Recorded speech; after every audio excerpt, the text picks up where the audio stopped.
Good morning, good afternoon, and good evening, wherever you are. And welcome our distinguished member of our group, our next director, Christine. We are very glad to have you here today. Personally, I really wanted you to be here, and I think it's something that we share. And okay, let's begin. As Denise said, I will read the four-way test just to refresh our memory. So, of the things we think, say, or do, is it the truth? Is it fair to all concerned? Will it build goodwill and better friendship? Will it be beneficial to all concerned? And having this in our minds, let's begin. And Denise, it's up to you, or? Nana. Nana, it's up to Nana. Sorry. Thank you very much, Madam Chair. It is an honor to be given the opportunity. I think I'll go off right now. It is an honor to be given the opportunity to introduce our distinguished speaker for the day. I'd like to begin with her professional background, since that fits in nicely with her Rotary experience. After her studies of management in Lausanne, Switzerland, and further studies in Mexico and Granada, Spain, she worked in England and France before moving to East Germany in 1994, where she founded her tourism company, believing in the future of a united Germany. She felt that tourism had to be reinvented after many years of closed borders, and locals needed to find ways of understanding, West Germans and vice versa. And she is proud to have been a part of that process. She has used her exposure to different cultures through her international experience, years of work with exchange students, as well as her language skills. And our speaker is fluent in German, English, French, and Spanish. So she's used these and other skills to build bridges among people with different cultures.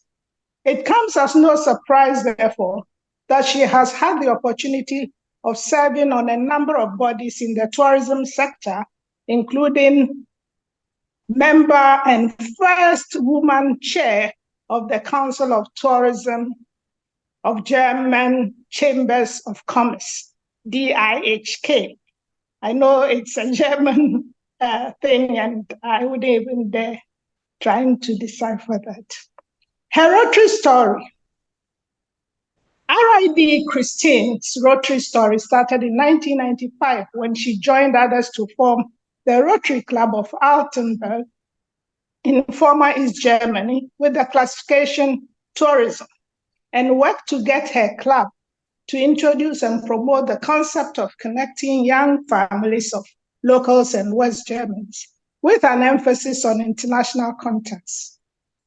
She was involved in the district way before she even became club president, actively advocating international understanding.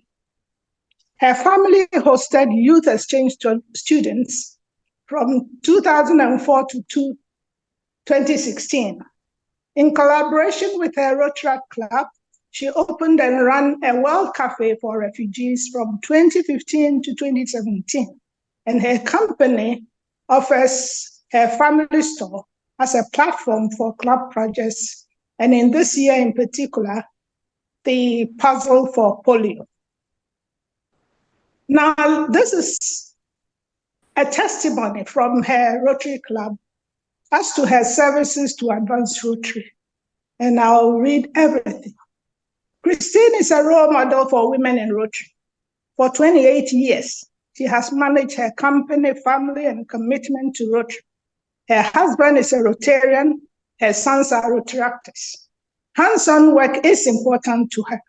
She is an RI learning facilitator with great passion, and for us, the face of international in Rotary. A motivated, charming networker who unifies and inspires people with her language and communication skills. Christine leads by example and promotes new ideas. In 2003, she kickstarted youth exchange in our district with a young team. She invited the first NGSC team to Germany and helped promote the program. As district governor, she put a spotlight on the then little-known Paul Harris Society by becoming a member. She produced short films with testimonials. And the testimonial is, I am a Rotarian because ... then you complete it. And set up the first German communication team using media and social media plans. She initiated, managed a large global grant with District 3141 in India. To raise awareness, she organized the first RFE team and produced a professional short film targeting the German public. She interviewed candidates for peace fellowships. During the pandemic, she served as a moderator in new formats of international online meetings, offering her skills as an IA facilitator. She set up the first online GETS GNTS, and she was an early member of the Women in Rotary group that initiated the Sylvia Whitlock Award with a worldwide network. She has helped to start RAG MHH, promoting it as a proud member at the Melbourne Convention. Her past elected and appointed Rotary positions include Chair Youth Exchange, 2003-2006, Assistant Governor, 2005-2006, Member Youth Exchange Team, 2006-2014, Club President, 2009-2010, District Governor, 2016-2017, District Peace Chair, RFE Chair, 2017-2023, Learning Facilitator, 2020-21, 2021-22, and support in 2022-23. GETS GNTS Team German Speaking Lead, 2020-21 and 2022-23. RI President's Representative 2020, 2021, 2022 in Germany, Russia, Denmark, Bulgaria. Yes, the list goes on, I guess. Council on Legislation Representative 2023, 2026. And RID 2025, 27 for zones 15 and 16. This was when she was elected in 2023, December of 2023. The current positions she holds include at the district level, RFE Chair 2023 and Council on Legislation Representative 2023-26. Then at the zone level, she is GNTS Facilitator 2023-24. And now the current RID nominee 2025-27 at the international level. Fellow Rotarians, Rotaractors and guests, I have the singular honor to present to you our Rotary International Director, Christine Buering. I hope I have the name right. Thank you for your attention. Nada, I'm shocked about myself. Sorry it took you so long to say all that. And thank Dear you Christina, for the introduction. Dear Christina, I'm sorry. Can I interrupt very quickly? Yes. I'm sorry for this. I just see that Celia Gray is here, and I just wanted to say that we have really prominent people in our audition. So welcome, Celia. You are past Vice President of Rotary International and past Director. Thank you for joining us today. Sorry, Christina, the floor is yours. No problem. Hello, Celia. Hi. Well, so I feel a bit embarrassed and very moved. I'm not a name you're familiar with, except for this group, of which I'm very proud, because it started with a phone call from Holger Clark, who told me, you know, you're in this kind of women thing. Can you do something for me? It's a group of women who meet, and I'm supposed to talk there. And this is how we started a bit together. And I'm very proud to be here now and talk about women in leadership. I thought about how to go about it, and I believe that we are our own best testimonials, and us all being in positions of leadership, both the men and the women in this audience. I think reflecting on our lives and taking our lives as examples to discuss things, be perhaps a testimonial to them or have learned something from them, is part of a different kind of leadership women bring onto the table. Men don't like to talk about what's gone wrong in their lives. They're much more restrained. Women do share these experiences, probably. Perhaps we were sitting around the fire nursing our babies, then we started to talk. But anyways, I think I would like to take my long lifeline without putting too much into it, but using that as a point where we start to discuss issues which might be of importance to all of us and be part of what we can bring as women into a discussion on leadership. So first of all, for me, everybody is a leader. The question is, where do we see ourselves? Where do we feel comfortable with? And how do we live? Sometimes people don't acknowledge that they're leaders. Mothers are leaders in their families. So I think the different angles of how to be a woman and a leader can be fun when we exchange them. So I would like to ask you a fun story about yourself in leadership. My last one was a few days ago. I wrote an email to somebody I wanted to get for the Bonn Summit, the Rotary Institute of Western Europe.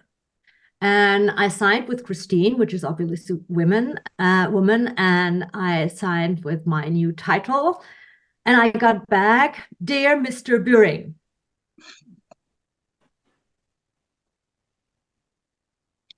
"20 years ago, I would have said, oh, typical man. Now I do what Denise is doing. I just laugh about it. Any other stories like that? Who has one to share?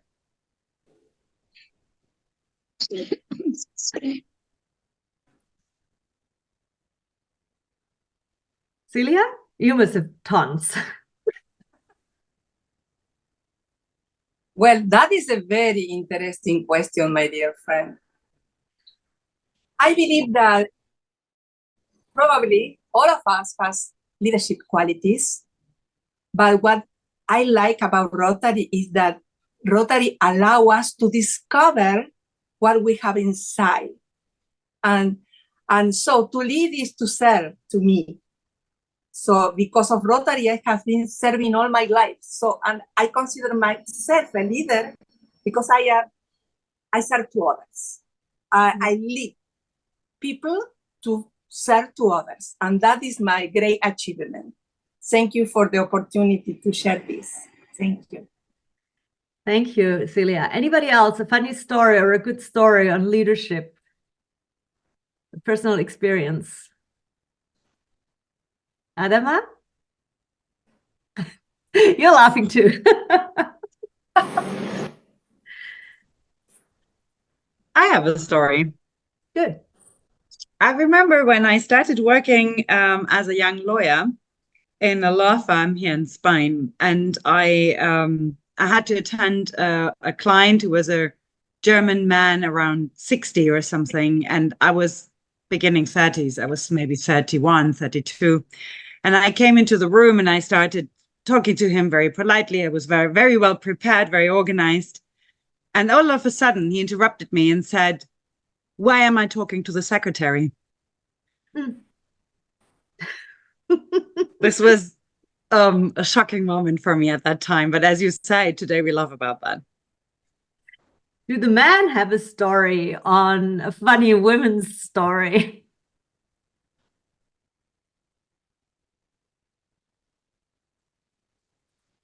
Veva? No? Okay. So I Not start. really funny. Sorry, I say not really funny, but even yesterday I had we went with another Rotarians to one school, like for technicals, and we have we support these students with families and scholarships. And I was especially mentoring them. And yesterday, we had a meeting with all the mentors and the students. And suddenly, I don't know how somebody say, maybe Beba would like to give us a words. And I really was not prepared or anything like, but then I remember that I have heard that sharing my personal story, it's more powerful.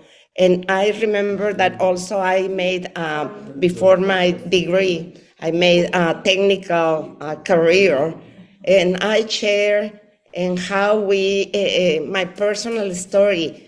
And I was not expecting, even the other mentors and were so touched that even some people crying. And that was because I could talk from my heart.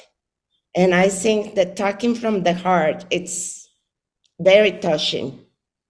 Thank you. I believe that too. And I think this is a female strength. Sorry for the man. Thank you. Thank you for sharing. Okay. My first theme is I have started as a girl. My father would have liked a boy. Until I was 13, my father called me Christian, which is the male version. And then he had to acknowledge, because I started to menstruate and having boyfriends, that I was a girl. Why do I tell you that? Because I think it's very important for the self-esteem if you are wanted or not in your gender. And it's a question both of the women and the men, because my mother, of course, would always think, you know, she will have a family, she can study and then she can have a family. And this was normal in the generation I come from. I just turned 60. So the big question is how we as parents or as grandparents go about the gender of our offspring. And both must be equal, I think. My boys are used to acknowledging women as total equals. My mother could not have done that. So in only one generation, we jumped in education in Western Europe from a difference of this is a girl, therefore she must do this and this, to, okay, it doesn't matter. And they can do everything. So how we go about it, I think for Western Europe, it's through, but I think it's a big step for many countries where we have to understand that it is a burden for a woman if she bears a girl and she feels obliged to have another boy. I think this is one thing I'm grateful that I'm from Germany. I went to America as an exchange student, and I had a funny story to share. I love France, and this was the time when we, all the women bared their breasts. We went topless to the beaches. And for us, it was the greatest thing that this was normal. It had nothing to do with sex. It was just an acknowledgement of a natural body. Now, I went to America in Florida, and Reagan was had won the elections. So I didn't wear a bra. And I had to go to the director of the school because I refused to wear a bra. And the thing out of that is, what is our body? What do we show? How do we relate to that? And I think it's the same for the men now, that more and more the perfect body for the perfect man is required. For a long time, it was only for women. Now it's both. So if I don't feel right in my body, I can't lead. I can't stand in front of people if I feel uncomfortable with myself. And each culture will have to see what they show and what you don't show. Do you show your hair? Do you show your breasts? You show your backside? So I think this is a very important thing to discuss in order to be a public person. Is anybody if you want to share stories on that, I think it would be a good exchange, but I think it's something we have to address and think of. And I think this right to one's body from shaming it has become equal rights for both men and women. I went to a very exclusive business school, and they had started 5 years before I came in to allow women into their management programs. 5 years. This was in the 80s. We were 10% women out of 100. And everybody told us, you're there to get a husband. Go to a good university, because in a good university, you'll find the right people that will make a lot of money, so you can go back and, just spend it.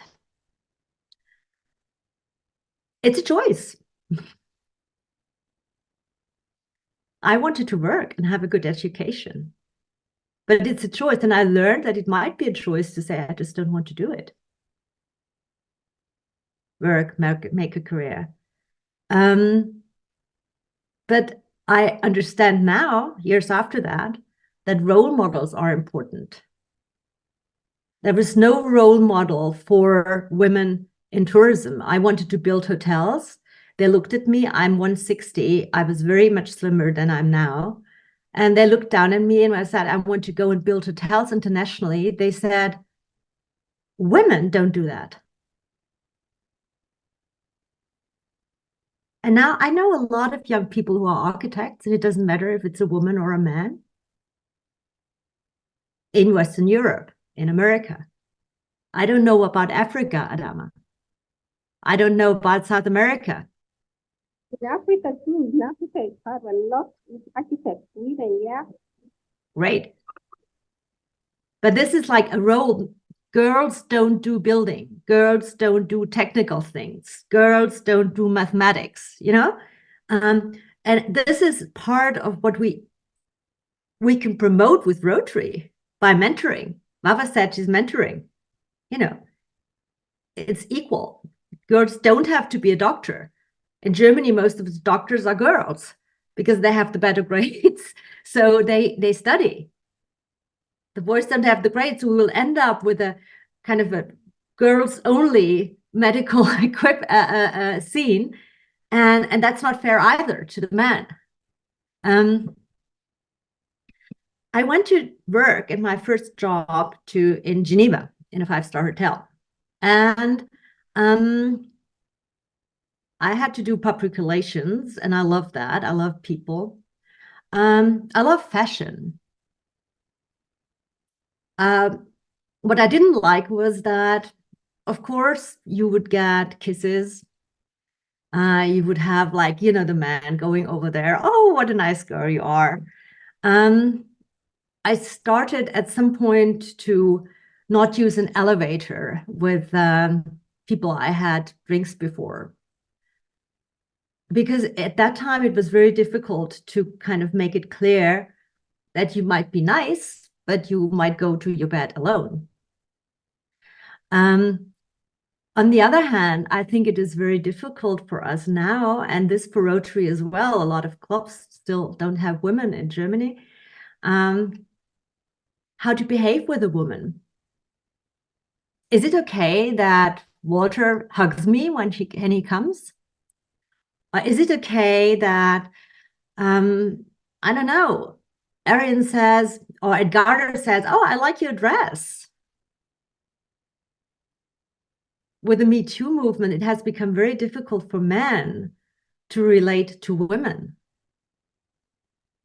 So out of a very easygoing situation where there was joking, with the edge of what you had to kind of be careful, has become an uneasy situation very often. And this doesn't further our causes as women. Because if people don't feel comfortable with you, they will not do things with you. So I think we have to find, and especially in Rotary, a new normal, natural way of dealing with each other. I don't know, again, I know about India. In India, a man would not hug a woman just like that, touching people. I don't know about Africa, but we have to negotiate that on a level where we still can be free, I think. And for Rotary, this is, I think, a very, very important subject we have to approach. At some point, I thought that a business school is a business school, it's not a university. So I had a lot less partying than other people. So after my first job, I decided I needed to have freedom for a year, and I had made enough money to afford a year outside. So I went to Mexico. I didn't want to study business. My parents thought business would be a good base. I wanted to study art and literature. So I went to Mexico and I spoke French and Italian. So I kind of found my way through the multiple tests of the University of Mexico and went into the classes for art history. And then they found out that I didn't speak a word of Spanish. So I negotiated, I learned Spanish, and they let me stay. And I stayed there and I was very happy about the environment, but I learned something. I had blonde hair and I learned a new word, güera. And I'd never been seen in my life that way. Everywhere I went, I was the only blonde walking in Mexico City. I was visible all the time. It wasn't like that in Argentina, where I went later, but in Mexico. So being visible is a horrible thing. Being visible, if I look like you, Nana, with your wonderful headdress in Germany, you would be very visible.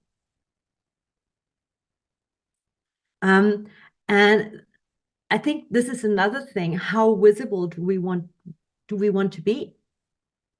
Do we want to come into a room and dominate the room because we wear yellow and red lipstick like Nana, which is wonderful? Or would we like to be the business, back up, business discreet person, you know? Who are we? And this needs an exchange. And is part of the feeling well.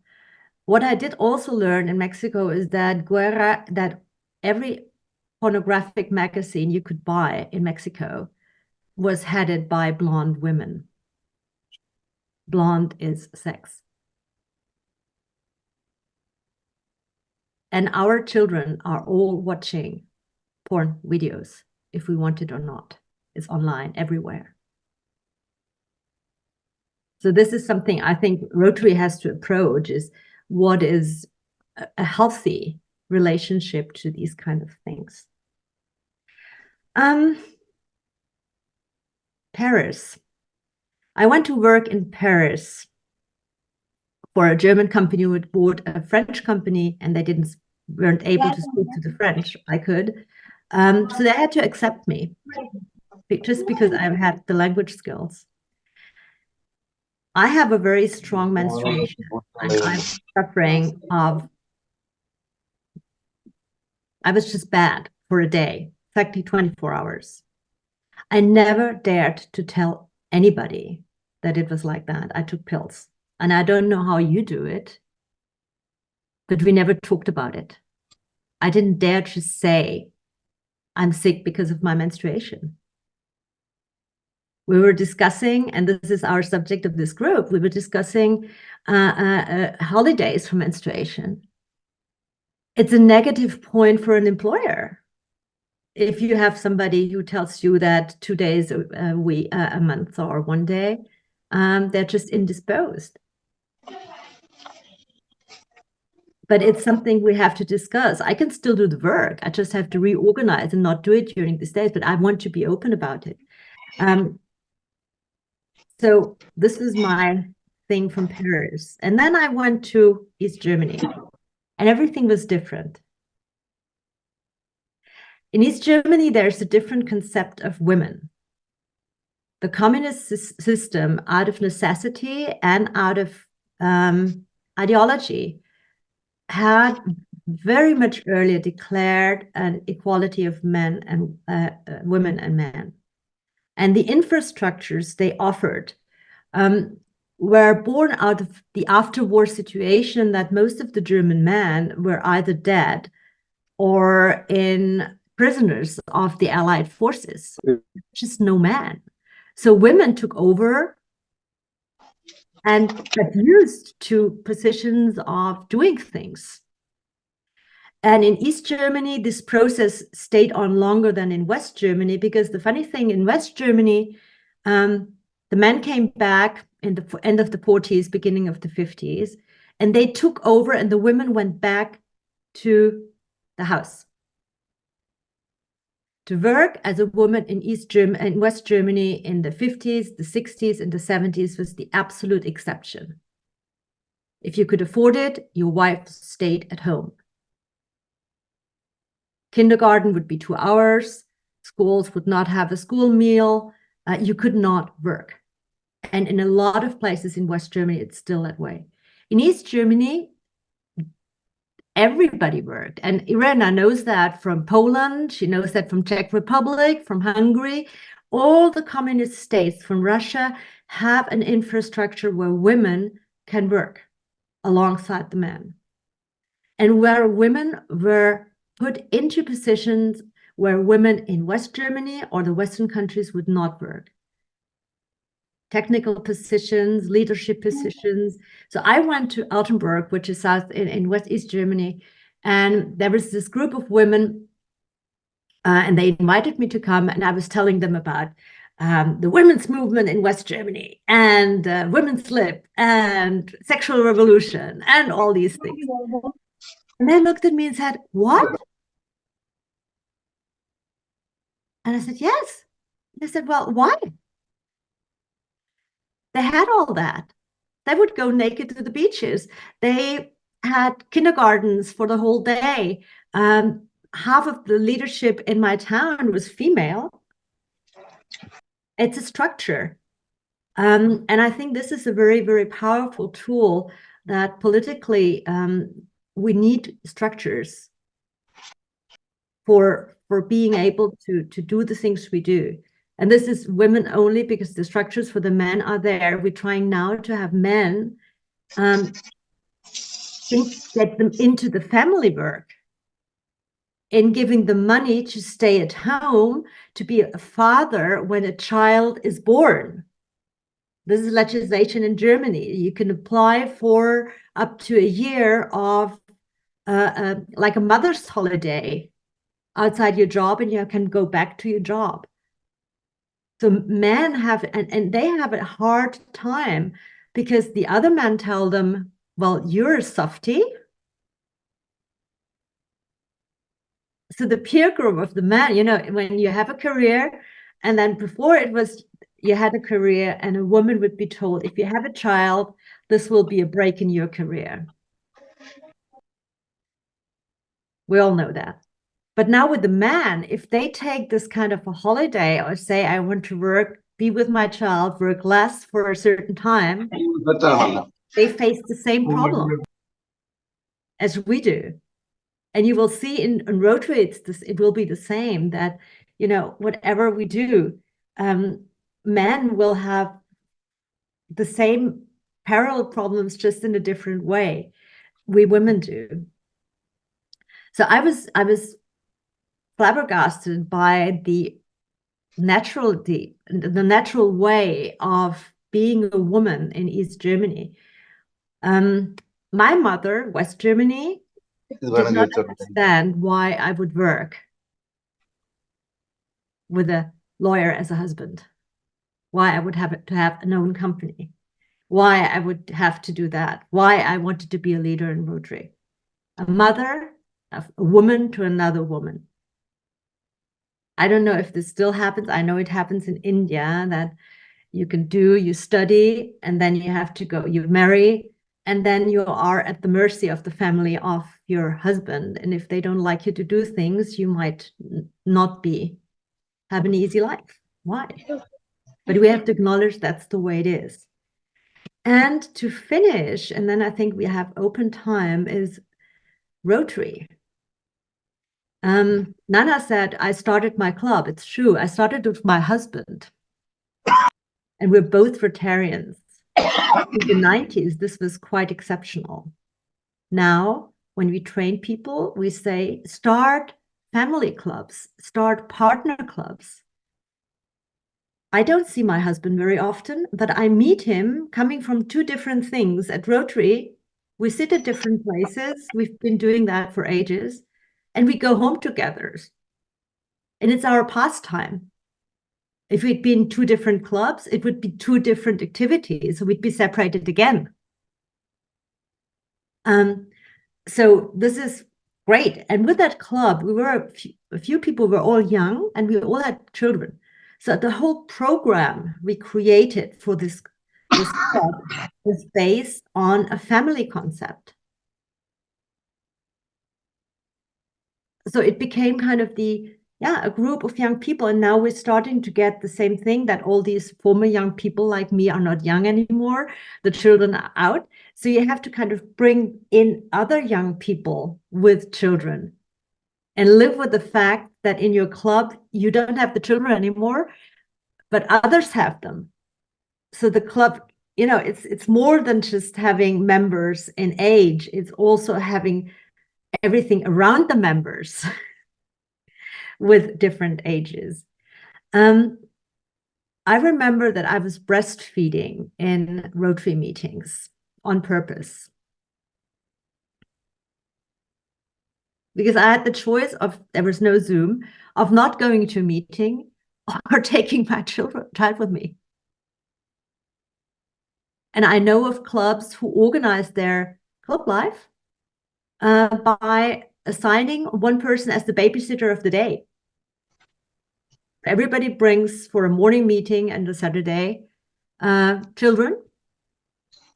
One or two of the members take care of the children. All the rest is having fun. And then they do the official part. And then they come back together. And that's it. I think this is great. And you don't have to say, sorry, I have a child. Youth exchange is a great way of being mentor. And it's sows seeds. However, we once had a Japanese girl, and And we try to tell her that there's women's liberation and that she has to stand up and, you know, do as the Europeans do. If this poor girl comes back home to Japan, she's in for a culture shock. And that's our responsibility. So it's not finished once they're gone.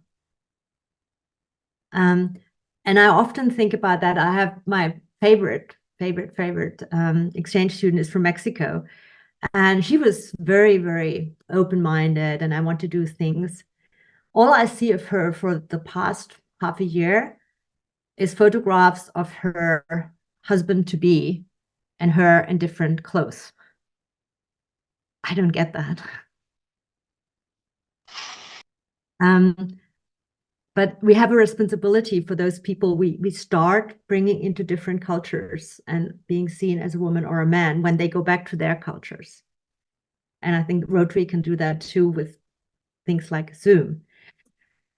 And the last thing I wanted to tell you is being a governor. I think most of you, some of them, you have done that. Our governors are very often people who don't work anymore because it's too much work to be a governor or an RI director. I think we ought to be able to change the world in our way of working so that we can do both. And you do it automatically because, and this is something all women know, if you have to handle your husband, your children, your job, and Rotary, somehow you organize, but you organize differently. And I think it's good for the structure if we bring that to the table, how we can organize differently. As a Rotary International Director, I have to ask Celia how it is in life. I'm learning. But I know it's a path to power. And I think that's the last thing. Women very often don't grab the power. We want to do the work, we are ready to do it, but we don't want the position. And I think this is something we have to get used to just say, yes, we want it. We might not do it perfectly because we don't have the time all the time. I'm perfectly prepared to not be perfect, but to try out as I do with my family. And if it works, it's fine. If it doesn't work, we change it. And I don't want to say, sorry, I couldn't do it. I want to ask, why did it not work? And who can help? And if we can merge our efforts and our thoughts like we do today in the conversation we're hopefully having now, and be honest, be content with small things, and have a bit of the courage to just try and be proud of what we do trying, I think as women, we bring a good thing to the table. And I think the man will probably like that because it makes life easier, less pressure, with less pressure and more fun. Thank you.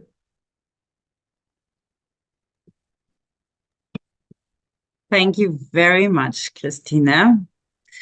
I think you told many stories, moments, experiences that quite a lot of us would have shared because we all have made our own experiences in different situations. I don't know if there's anybody who would like to ask a question or a comment. Or share something. Yes. Perhaps a short remark. Yes, please. There had really been a big change in the communities as well. I think women are accepted the same way today, like men. But speaking about Rotary, in my own district, 1920 in Austria, we have the red light. We have only 12% female members. And it's hard to go on. I tried several times and year by year, and slowly it's changing and coming up. And I really don't know the reason why it is so hard to do this change in Rotary in our district. And this is the reason why I'm here today, to hear your arguments and so. And reflecting to my own family, I have 4 kids, 3 girls and 1 boy, in the age of 25 till 47, so a huge range. And my youngest daughter, she is expert in mathematics, and she's studying artificial intelligence. She had been in Australia for 1 year youth exchange in Melbourne, and currently she's studying in Spain, in Santander, for the next step of to become a master. And so I'm very proud of her. She's really doing very well, and my other kids as well. So the girls did study, all of them, in different ways, and they are doing very good. And so I see no difference between my son and my girls. And I hope this is the normal way. And we will have much more ladies in Rotary in our district. And coming with RotarAct. So if we are really working together with RotarAct more than in the former time, it automatically will bring much more female members in as well, because in RotarAct we have more female members than male members in our RotarAct clubs. And so I think this is one way to bring them in. On the other side, an example of my hometown. We have only 12,000 inhabitants in my hometown, Gmunden.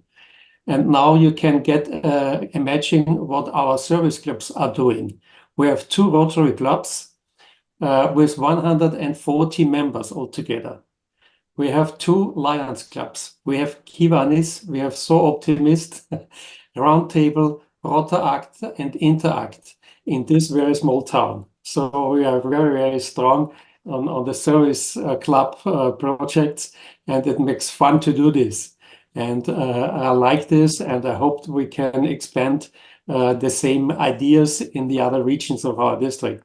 This is just a short comment, and well, that's my mind. Thank you. Any comments on how to bring in women? I don't know. What is your women in Mexico? What is the percentage? Who knows? Oh, yeah, Beba?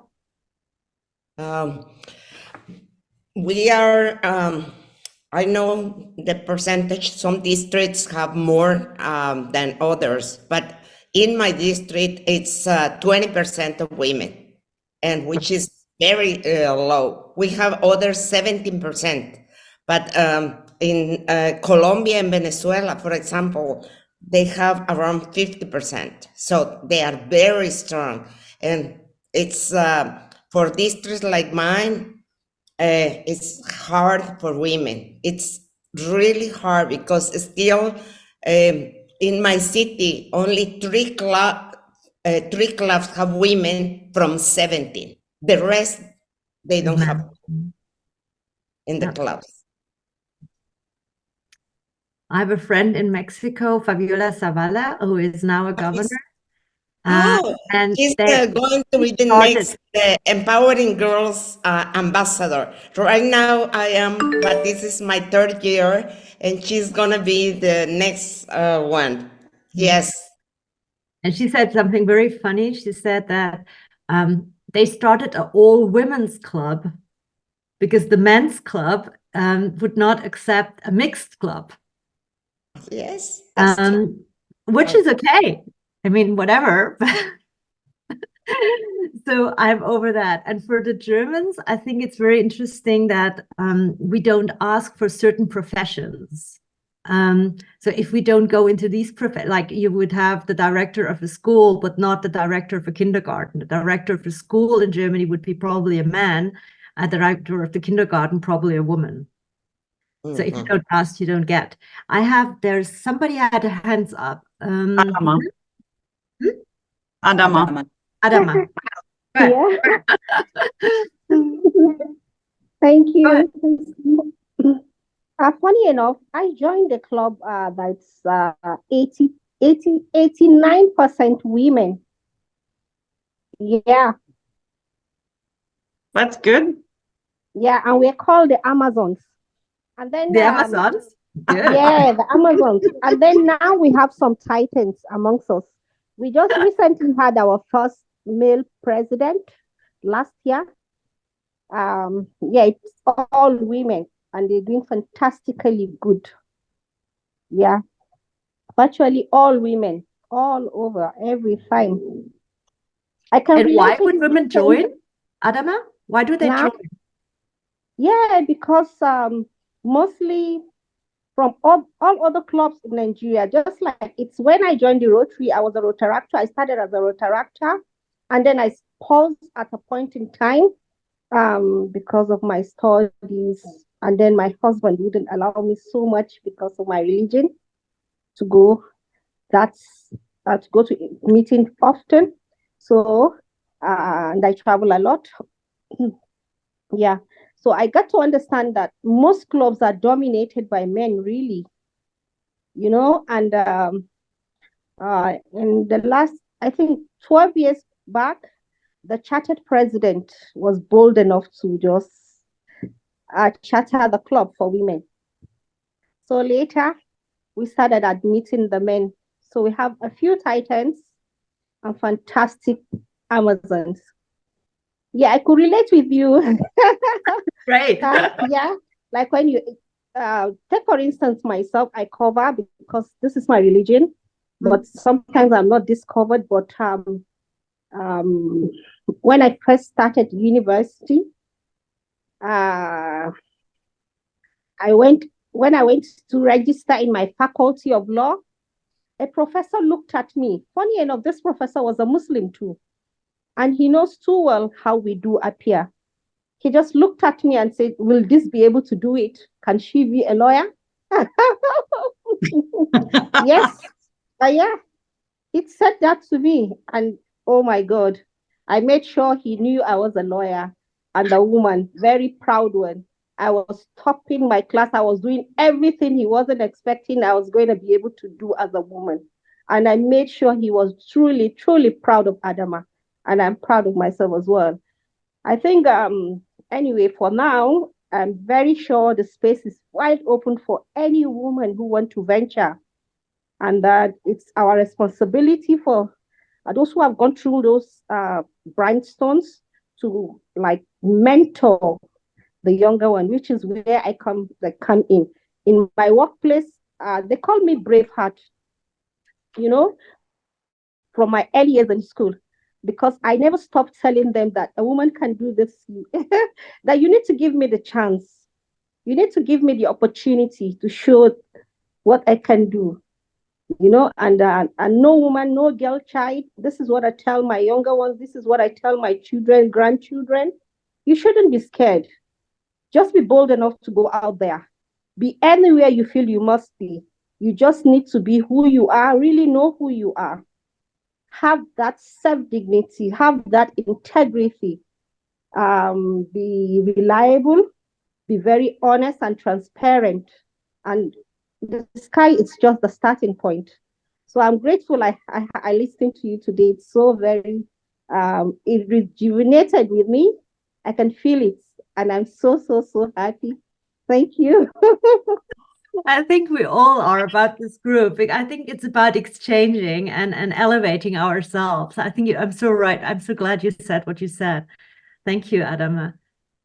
And I know we have men in this group, and I think this is important. It's us women who educate the men for respect. We create an environment for the men also to accept women as equals in the way we treat our sons. Ines. Okay, just 2 minutes. I don't know, but everybody here might not know that I joined Rotary only when I joined this group. And I'll tell you why. I thought that this thing, we talk about menstruation, and that was very shocking at the moment because nobody talked about it. men were very afraid even of the word, you know. They know, of course, that their daughters or nephews or their wives or whatever, they menstruate, of course, they know, but they don't want to talk about it. They think it was unpolite and it was something they didn't want to hear of. And when I discovered that period poverty was a huge problem in the world, and not only in the poor world, but in the development world too, or countries, I said, okay, are Rotarians capable of hearing different angles of a problem, or they are going on with the same issues as, okay, we have a problem with food, a problem with peace, and as Water. yeah, water, of course, and of course they are problems too.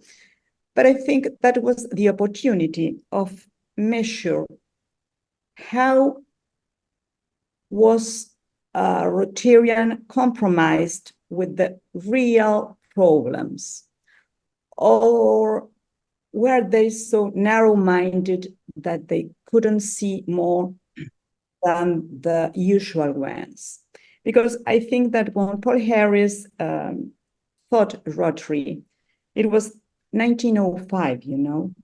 It's like prehistoric, because the world has run a lot, not only a lot of years, but technology and leadership had changed in all over the world.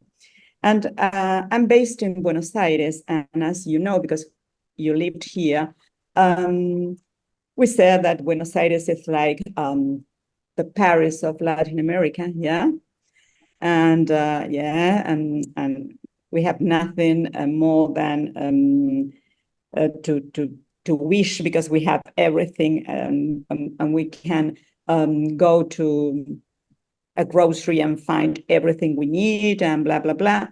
But really, when I started to see Rotarians here, there were some clubs, and I think there were more than 10 clubs in our district that did not admit women. Today, there are a couple of clubs that they are not admitting women. And I began to think, why is so? I know the men into those clubs, and they are not only good persons, they are great Rotarians, yeah? So it was something that I couldn't match, yeah? As they love their women, they love their wives, they wanted their daughters to become graduated in maths or in whatever. And why is the risk that they do not admit women? And it happened, I happened to be in one of those clubs. I think it's the most important club in Buenos Aires, when they received David Johnson, who happened to be the president of a Rotarian club, the Rotarian Club of London. And as he became aware that that club didn't admit women, he said, well, you know what we do in our club in London? We do not read the name of the one that wants to enter our club. We only read the leadership that she can bring to the club. And then we decide for yes or for no. And after that, we find out if this is a woman or this is a man. I thought that it was fantastic.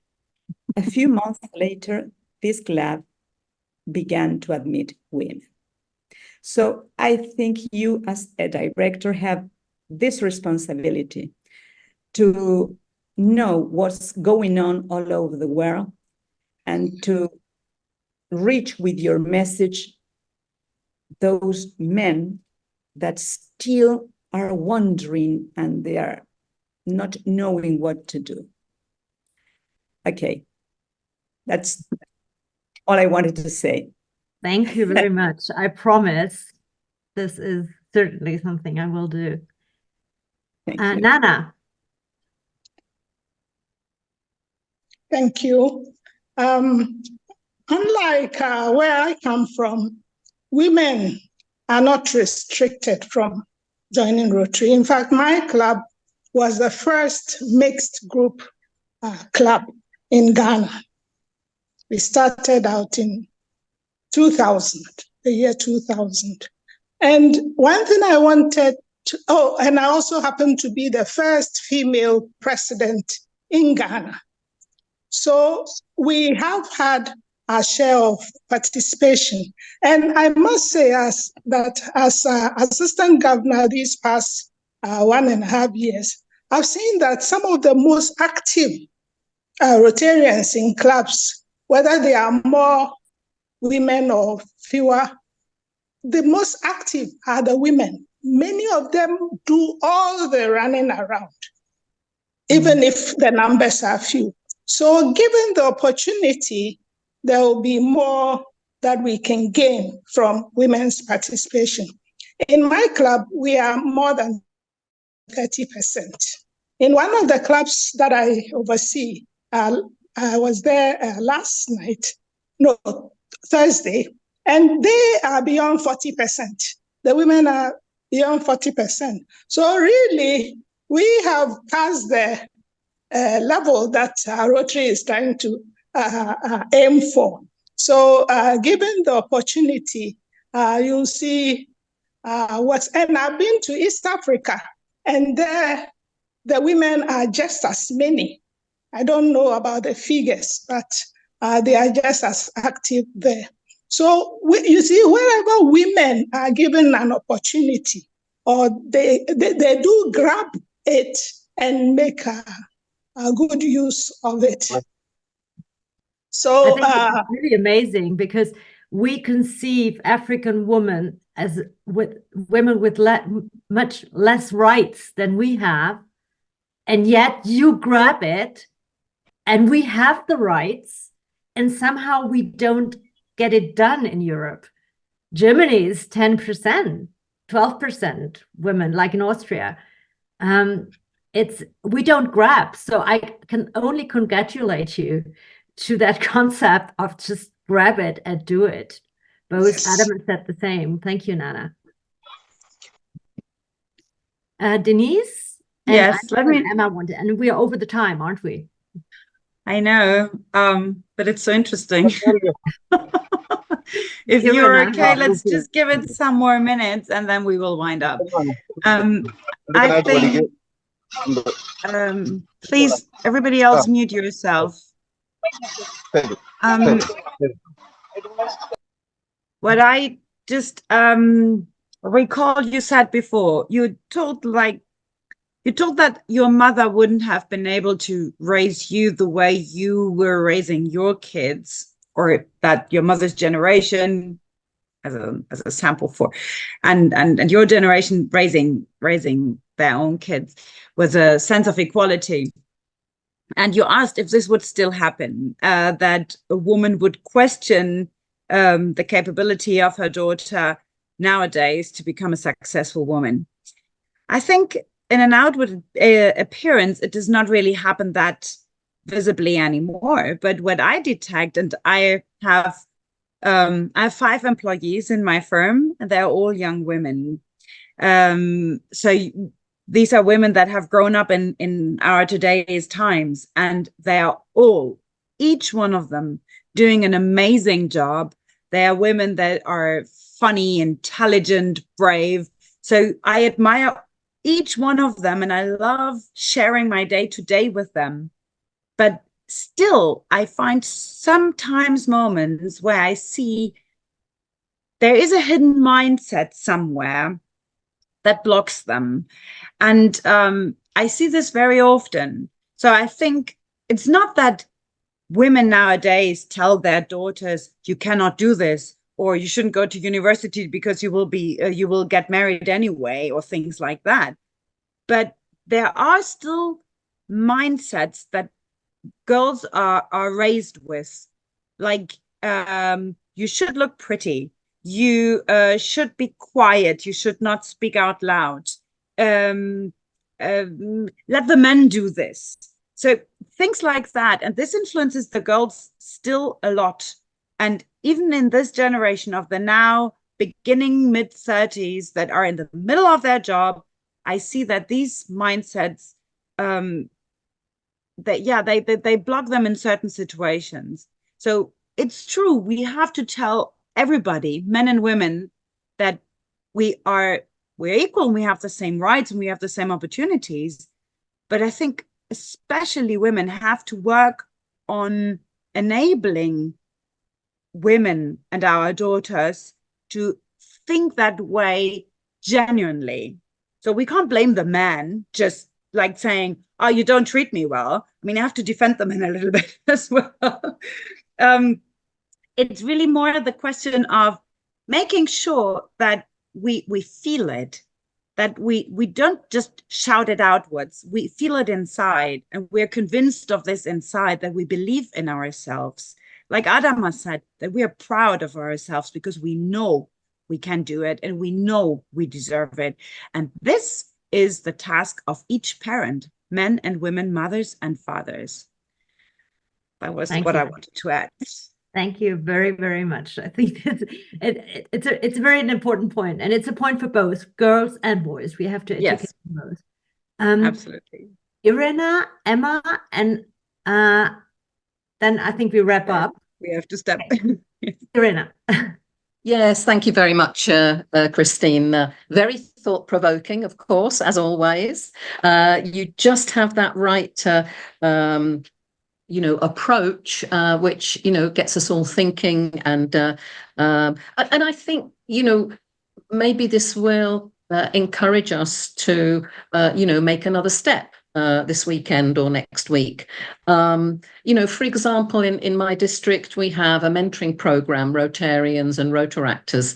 And I find quite often that when I'm mentoring a Rotaractor, or in my job, I'm mentoring someone who's moving from one career to another, that, of course, as we all know, women are not so confident of themselves.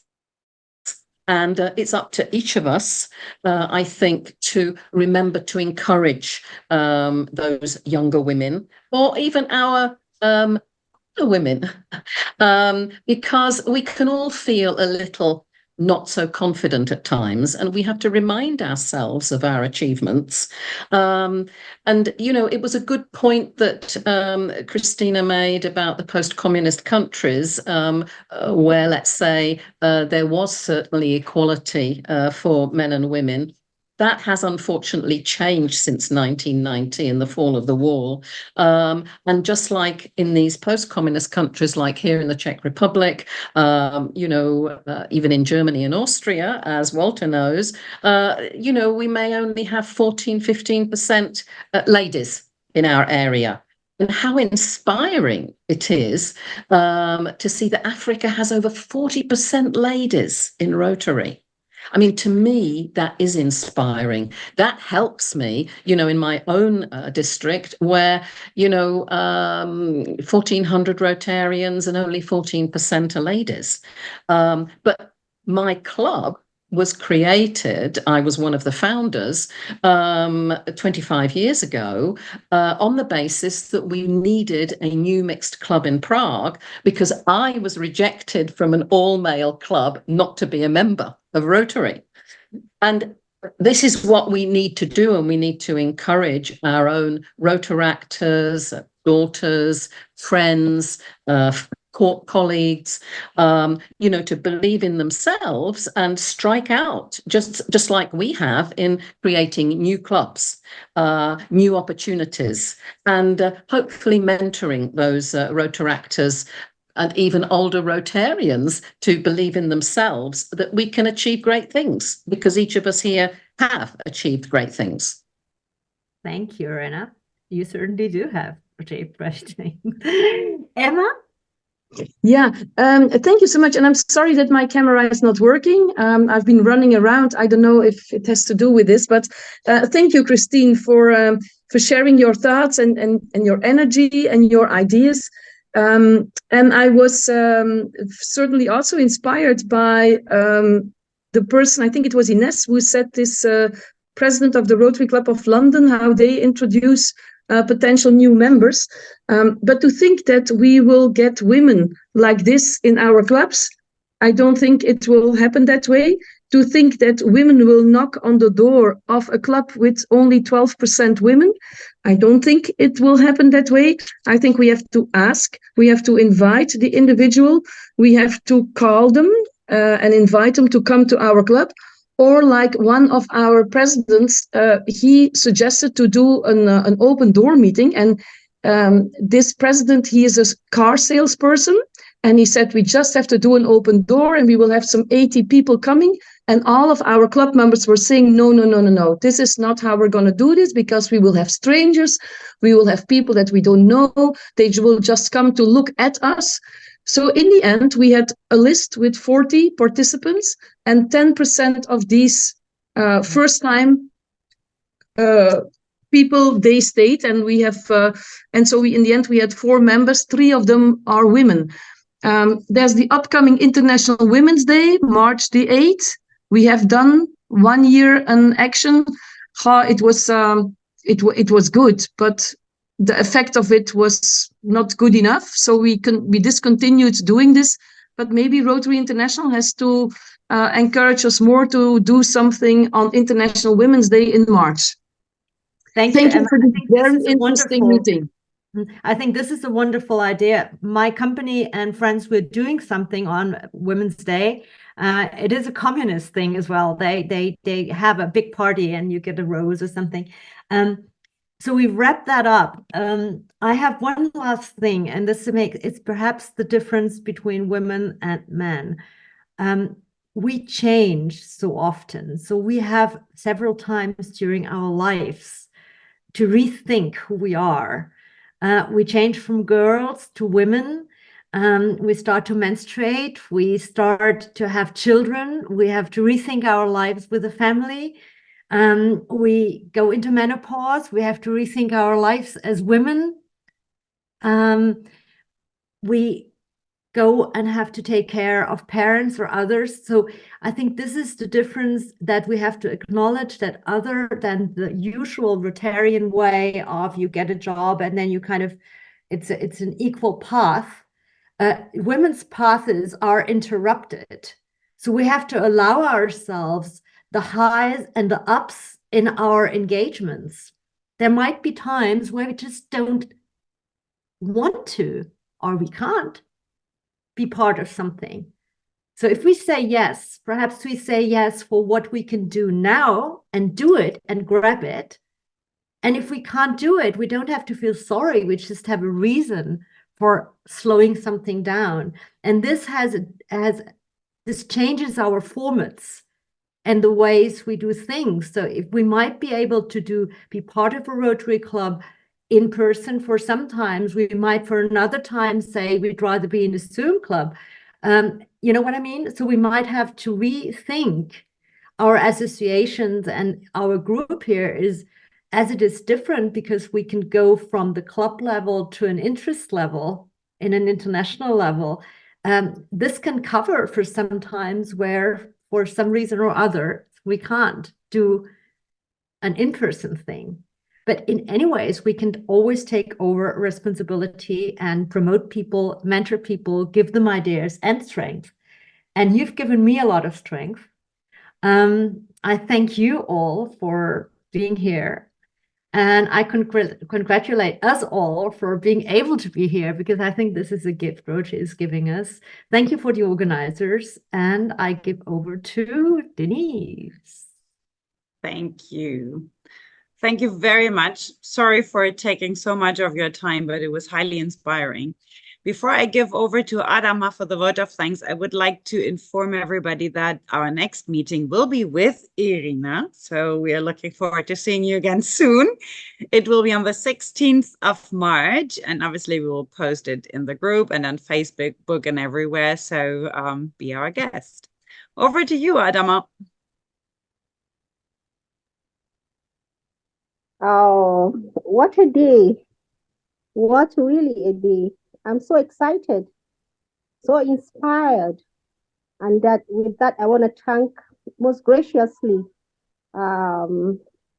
Christine Boer for your inspiring, your approach. I am the district chair for the Girl Empowerment Initiative in my district, District 9125, Nigeria. So I'm going to be using this approach very, very quickly in one of my projects. I want to ask people to speak out. I want to talk from my heart like I do anyway, but I want to dive into this knowledge today. Your approach, fantastic. I enjoyed every bit and I didn't want this to end. We are most grateful as board of directors. We are truly, truly grateful and very, very proud of today. And I can't really say thank you enough for the men that are amongst us today. PGD Walter, PDG Eduardo, Alfonso Iala, Nelson. I think we have to give thanks to this very wonderful men that are amongst us. They lift our hands, and that's where we are. That's how we find ourselves and where we are, because we have fathers and we have some wonderful husbands, brothers, colleagues, leaders too. So I thank you so much, and each and every one of us that was able to join today. Thank you once again for being with us, especially our super chair, though she's not here present, but she puts the ball in all the right places. And again, our super engine room, Denise, you always do a fantastic job. And we say thank you. God bless you all. Thank you. Thank you very much. Thank you very much. It was great listening to all of you. Yes, Although in fact, I was traveling, but I was keenly listening to all the conversations there. It's so great. And I